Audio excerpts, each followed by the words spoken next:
Well, good evening, everyone. You're listening to Red Pill 78. I am the Corruption Detector, and this is your Red Pill News. We have wonderful news for you today. General Flynn has had his case dropped by the Department of Justice.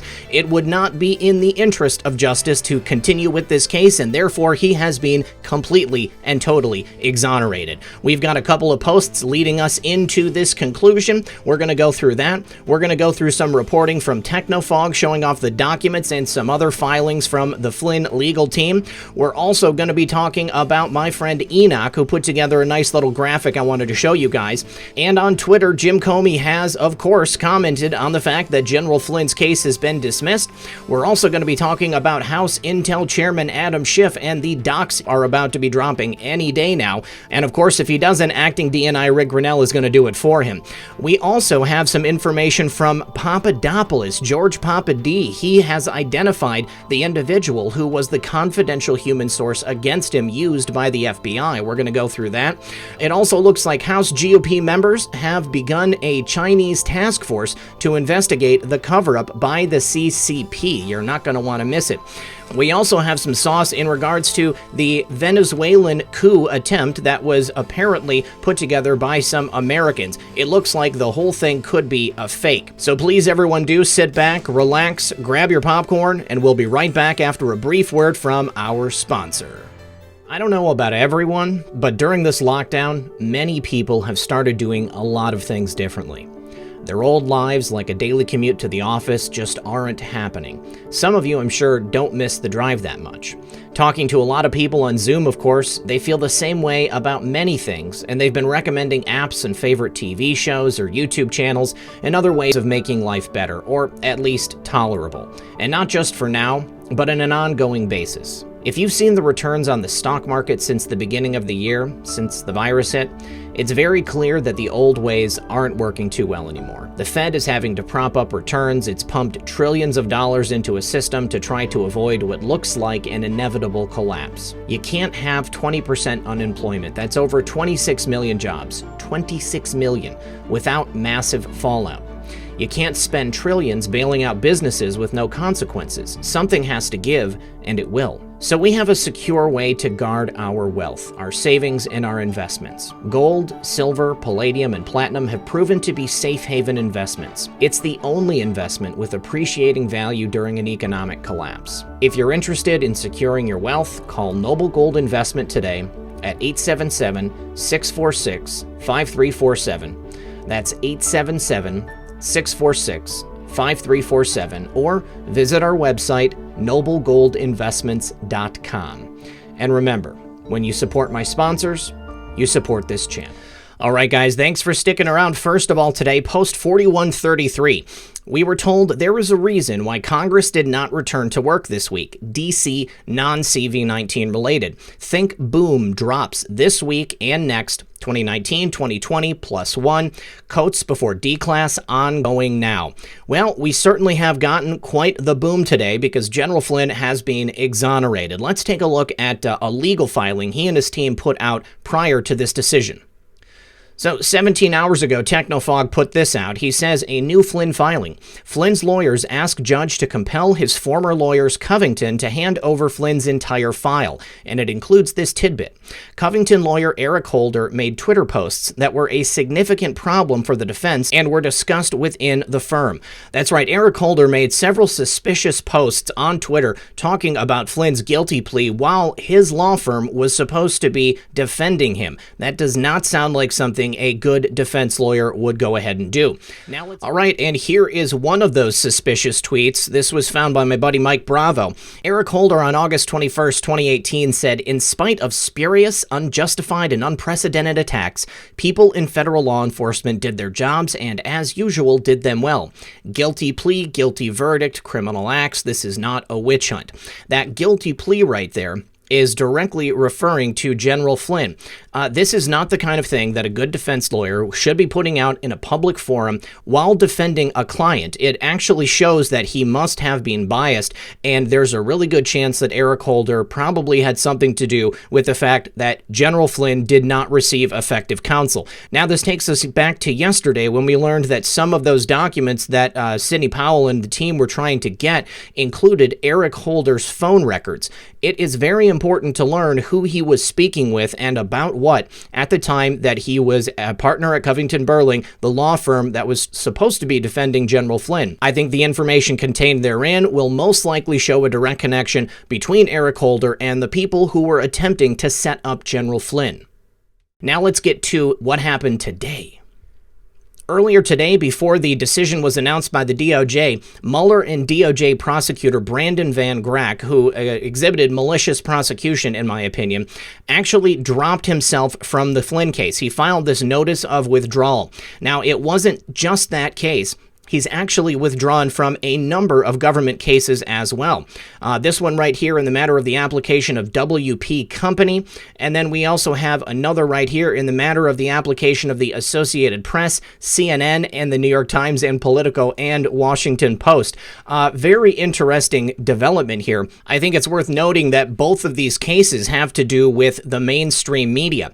Could it be that Prosecutor Van Grack had been handing off information to these mainstream sources? Could it be that while he was prosecuting General Flynn, he was also colluding with these mainstream sources, attempting to frame the conversation around what was happening with this case? I would say that Brandon Van Grack probably is not going to have much more of a career at the DOJ.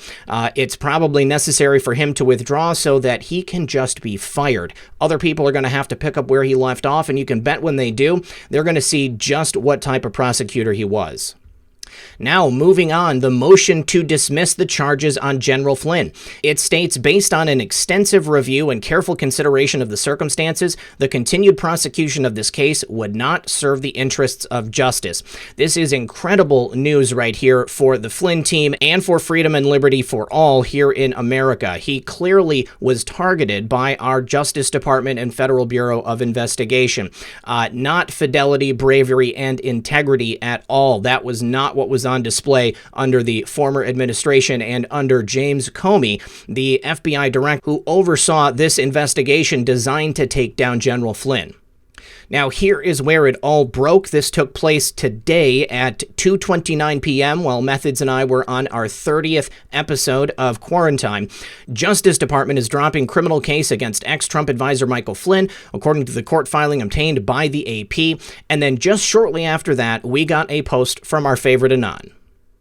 And here it is, post 4140. This came out just 6 minutes after the AP article was dropped, and we actually link to it in the post.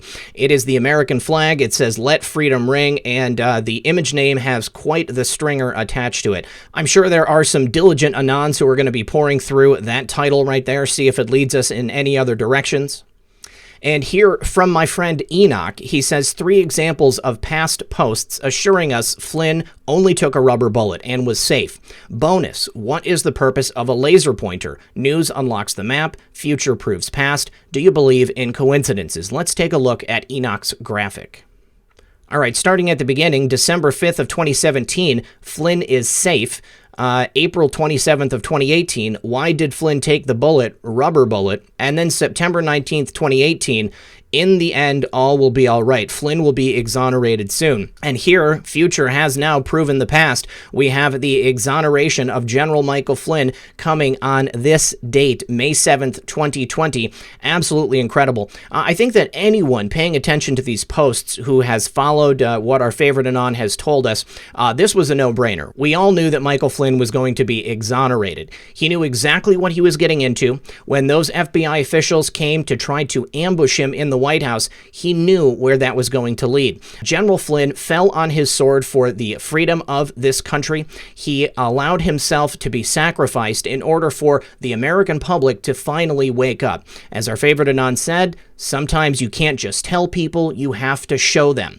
Now, as a result of his exoneration, all of the people who were involved in trying to entrap him and trying to destroy him, remove him from the Trump administration, they are all going to face justice. And the first casualty there was Prosecutor Brandon Van Grack. There is most certainly going to be booms coming after today, and I'm looking forward to see what happens tomorrow and in the next week. All right, now luckily we have footage here of the first time President Trump was hearing publicly about the exoneration of Michael Flynn. Caleb Hull says a reporter just broke the news to Trump that the DOJ has decided to dismiss the case against Michael Flynn. Trump went off in response. Let's take a listen. Could we get your reaction to some breaking news? The Justice Department has decided to dismiss the case against Michael Flynn. Are you aware of that? I didn't know that was happening at this moment. I felt it was going to happen just by watching and seeing like everybody else does. He was an innocent man. He is a great gentleman. He was targeted by the Obama administration, and he was targeted in order to try and take down a president. And what they've done is a disgrace, and I hope a big price is going to be paid. A big price should be paid. There's never been anything like this in the history of our country. What they did, what the Obama administration did, is unprecedented. It's never happened. Never happened. A thing like this has never happened before in the history of our country. And I hope a lot of people are going to pay a big price because they're dishonest, crooked people. They're scum, and I say it a lot. They're scum. They're human scum. This should never have happened in this country. A duly elected president. And they went after him by going after fine people. And those fine people said, no, I'm not going to lie. I can't lie. He's not the only one. There are many of them. And they all said, I can't lie. They could have said something like, oh, make up a lie. Trump loves somebody or something or some country. And they said, oh, you wouldn't have any problem. That's what they were trying to do. And it's a disgrace. The Obama administration, Justice Department, was a disgrace. And they got caught. They got caught. Very dishonest people. But much more than this. It's treason. It's treason. So what happened to him should never happen again. And what happened to this presidency, to go through all of that and still do more than any president has ever done in the first 3 years. For these people to have done that, I am very proud of General Flynn. I can tell you that right now. Who would you like to see pay a price for this? Oh, the people should pay a big price for what they've done to this country. They should pay a big price. And their partner, very complicit, is a thing called the media. The media is totally guilty. So right there, President Trump learning for the first time that General Flynn has been exonerated. He was not guilty. He was railroaded into taking that guilty plea. They threatened his child, his son, and President Trump had to sit there and witness the whole thing. General Flynn had to go through it. Unfortunately, this was the only way we could get our country back. These people had to be shown for the human scum that they are. President Trump goes on to talk about the complicit actions of the mainstream media. He says that all of the reporters who earned Pulitzer Prizes reporting on this fake news story should be forced to give them back. It is a national disgrace, the fact that they have been able to do this for so long. You know, the thing about it is, this is just the first time they've been publicly exposed. This behavior has been taking place for decades. And now, with the exoneration of General Flynn, the people that tried to entrap him have been exposed, the treason on display from the last administration has been exposed, and the mainstream media has been fully exposed. All of the reporting for the last several years has been completely fraudulent. They are the very personification of fake news. And you and I, my friends, we are the news now. Now, several key players in this entire scheme are also speaking out after learning that General Flynn has been exonerated. James Comey had this to say on Twitter. He said, the DOJ has lost its way. But career people, please stay because America needs you. This country is hungry for honest, competent leadership. I couldn't have said it any better myself. The country is hungry for honest, competent leadership. And that's exactly what we have in President Trump and the people in his administration, not the holdovers from the treasonous renegade administration that we are working to unseat as we speak. Now let's take a look at what Adam Schiff had to say about this announcement. He says Flynn pled guilty to lying to the FBI about his illicit Russian contacts. His lies do not now become truths. This dismissal does not exonerate him, but it does incriminate Barr in the worst politicization of the Justice Department in its history. Now, of course, Jerry Nadler also weighed in. This is outrageous. Flynn pleaded guilty to lying to investigators. The evidence against him is overwhelming. Now, a politicized DOJ is dropping the case. The decision to overrule the special counsel is without precedent and warrants an immediate explanation. I think it's pretty funny that he says it's one of two, but he doesn't bother to complete the thread. There is no additional tweet along with this. Now, here's the thing. You can already see the spin machine working. Both Adam Schiff and Jerry Nadler called this decision politicized. You can bet that in the same way they tried against President Trump, they will call for another investigation into the decision by the DOJ to drop these cases against General Flynn. What they fail to mention is that a special prosecutor or a special U.S. attorney took a look at the evidence and decided that based upon the totality of it, there was no evidence to continue this case against General Flynn. No mention of the Brady material that was withheld, the exculpatory information proving Flynn's innocence. They're hoping that people are going to see their tweets and be stupid enough to keep following the same thread that they've been pulling on Russia collusion from the very beginning. There was no Russia collusion. Russia collusion is a fairy tale. Flynn had no illicit contacts with Russians. Flynn was doing his job as the incoming national security advisor. It would have been upon him immediately to start speaking with people of other countries, with the leadership of countries like Russia. Nadler and Schiff also failed to mention that there have been incoming national security advisors and incoming administrations for generations that have done the exact same thing. The fact of the matter is, there was no crime. There was no need for a guilty plea. If he had not been cornered and had his son threatened, he never would have pled guilty. And there was no one who was willing to say anything bad about President Trump because there were no crimes committed there either. Nadler and Schiff, tick-tock.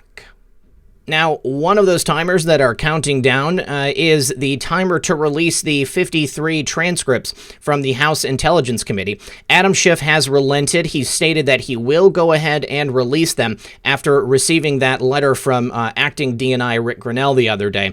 Many Republicans and many people here in America have accused Adam Schiff of blocking the release of those transcripts. I'm sure you'll remember that back in September of 2018, while still under GOP control, the House Intelligence Committee voted to release those transcripts, and it's been Adam Schiff that has held them up this entire time.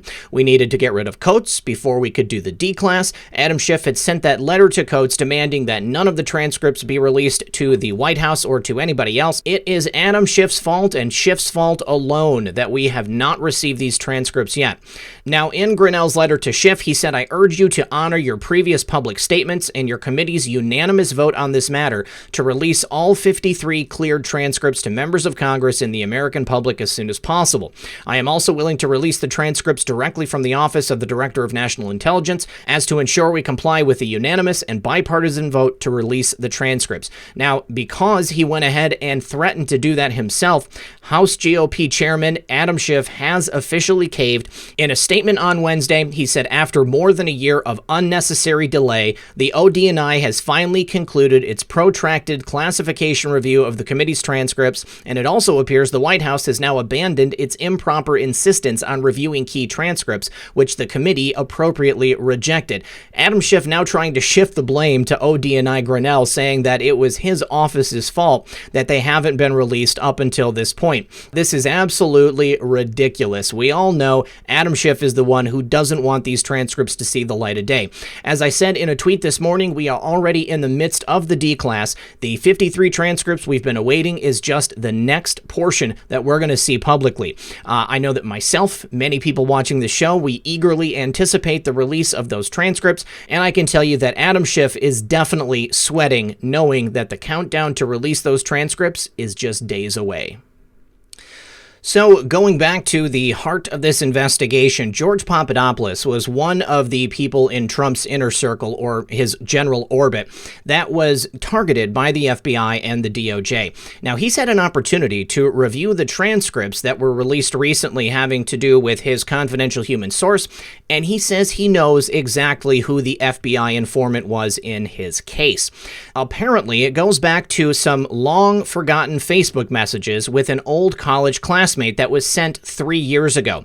These communications apparently show that this individual that George Papadopoulos went to college with offered to buy him a burner phone. He said, "Do you want me to get you a burner phone from South Carolina?" Now, this is somebody from his days at DePaul University, and the message was sent on March 9th, 2017. Papadopoulos simply responded, LMAO, and he shared these messages with the Daily Caller News Foundation. Now, the friend continues, "I'll pay cash and get it from a random gas station so you can't be traced." Seriously. Here it is right here. I guess this guy's name is Jeff Wiseman. Now, just weeks earlier, in January of 2017, FBI agents had visited George Papadopoulos at his home in Chicago, asking him questions about his time at the Trump campaign. And unknown to Papadopoulos at this time, the FBI was conducting a counterintelligence investigation into whether he and other Trump associates were under Russian influence during that 2016 campaign. Now, they actually used 3 confidential human sources. Papadopoulos was a primary target of the investigation that was in Crossfire Hurricane. The central nature of his part in this investigation is proven by his FBI codename, which was Crossfire Typhoon. Now, apparently, Wiseman, the confidential human source, also received a visit from the feds, according to Papadopoulos. He said, "I get a frantic phone call from Jeffrey where he's like, 'Dude, the FBI just came to my house. They're asking a million questions about you.'" The day before he got that call, Papadopoulos had met with FBI agents for a second time. FBI lawyer Kevin Kleinsmith was actually present at this meeting. He's also since now been accused of being the one to manipulate an email during the process of obtaining that FISA warrant against Carter Page. He said, "They're showing me pictures of you at a casino," Papadopoulos recalls Wiseman saying. He was acting like it was a shock. He initially was concerned by his friend's phone call, as it indicated the FBI was more serious about investigating him than he had previously known.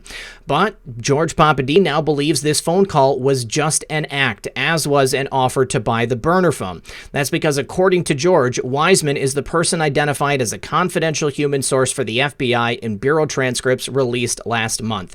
The guy in the transcripts is Jeffrey Wiseman, Papadopoulos told the DCNF 100%. So you can bet that the offer to buy him a burner phone was actually an offer to entrap him. Jeff Wiseman was trying to help the FBI set George Papadopoulos up into some type of an entrapment scheme, much like they did with General Flynn, only this time if he would have accepted the offer to use that burner phone and then would have gone about the business of using it to maybe try to get some information or try to stay off the radar, they would have used it as evidence against him. So now the only question is, how did Jeff Wiseman get involved? Did the FBI contact him and request that he do this? Did he learn about George's involvement with the Trump campaign, and did he call the FBI himself and offer to try to set them up? It all depends on what kind of a person Jeff Wiseman is, but something tells me we're going to be getting more information about him in the days to come. All right, real quickly here, House GOP members have announced a China task force to investigate the cover-up by the CCP. Now, this was announced by Kevin McCarthy today. He says, "We've learned more about CV-19, and one thing has become very clear. China's cover-up directly led to this crisis. The stakes are too high to sit idly by, which is why today I'm announcing the Republican-led China task force." Hopefully, this is going to get us some more information that we need to understand exactly how this came about. So when you put this together with the investigation that's already being done by the intelligence services to determine if that Wuhan Institute of Virology had anything to do with the genesis of this situation, I think we're going to get to the bottom of it. All right, and finally, I'm sure that everyone is well aware there was an attempted coup in Venezuela, which was led by several Americans. People have apparently lost their lives, and Venezuelan President Nicolas Maduro has released video of these captured mercenary soldiers. One of them is named Luke Denman. He's 34. There's also Aaron Berry, 41. They were arrested Monday as part of this foiled attack. Now, the thing about this is that it all is a little too perfect. These guys are supposed to be mercenaries. They showed up in a fishing boat.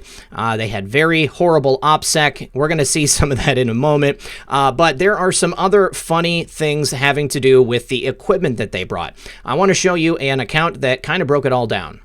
So right here we have Carlos Asuida. He says, I've been asked why somebody staged the fake coup attempt in Venezuela.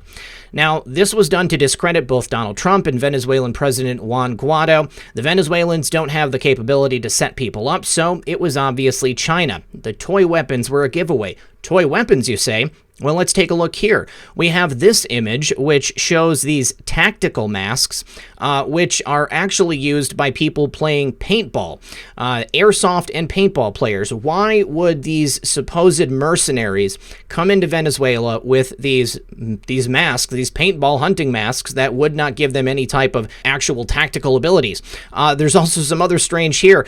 Take a look at this photo, which includes a gun. That gun has an orange tip. That is clearly an airsoft gun. Also, look at this equipment here. I believe this is a CB radio for a car, and this is a Kindle, which somebody can use to read ebooks. Why would mercenaries bring an old CB radio and a Kindle reader along with a fake airsoft gun if they were going to be invading Venezuela and deposing Nicolas Maduro? It just does not make any sense. They shoot plastic pellets. They don't shoot regular bullets. Now, he also says the 2 loaded ammunition drums are for civilian semi-automatic AR-15 rifles, not selective fire military assault rifles.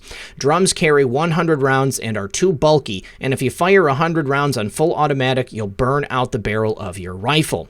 Then again, this is where he shows that this is a CB radio. The commandos took their passports and copies of their contracts into action. That doesn't make any sense. We've also got this guy right here. He is the owner or president of Silver Corp, which is a mercenary organization in South Florida. This guy apparently was tweeting at Donald Trump during the midst of this operation that was taking place down in Venezuela.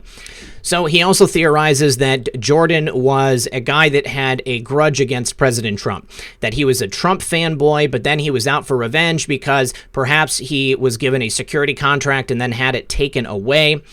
We continue on to look at some of the trucks that they were apparently going to use. You can see the bed of the truck is just littered with ammunition belts.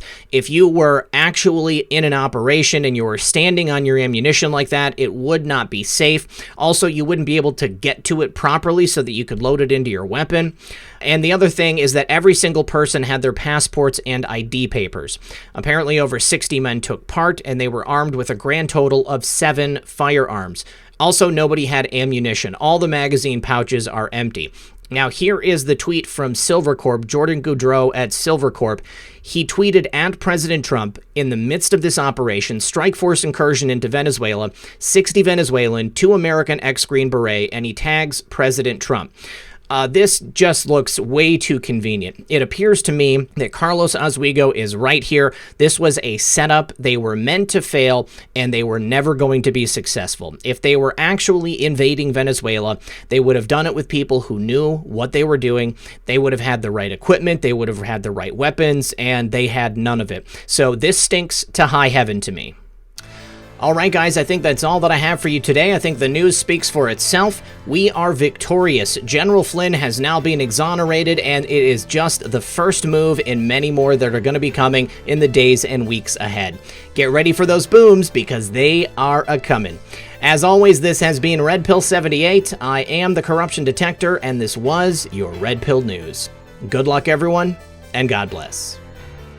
Hey guys, one more thing. It's Red Pill. I just want to say thank you once again to everybody that has helped to support the channel. If you'd like to get involved, you can go ahead and check the show notes in the pinned comment and the description. There's always good information in there. I've got a couple of backup channels. I ask that you go ahead and subscribe to them, because if anything does happen here, I will start publishing there. And if you want things like merchandise or anything else, there is a bunch of information that you can find right below this video.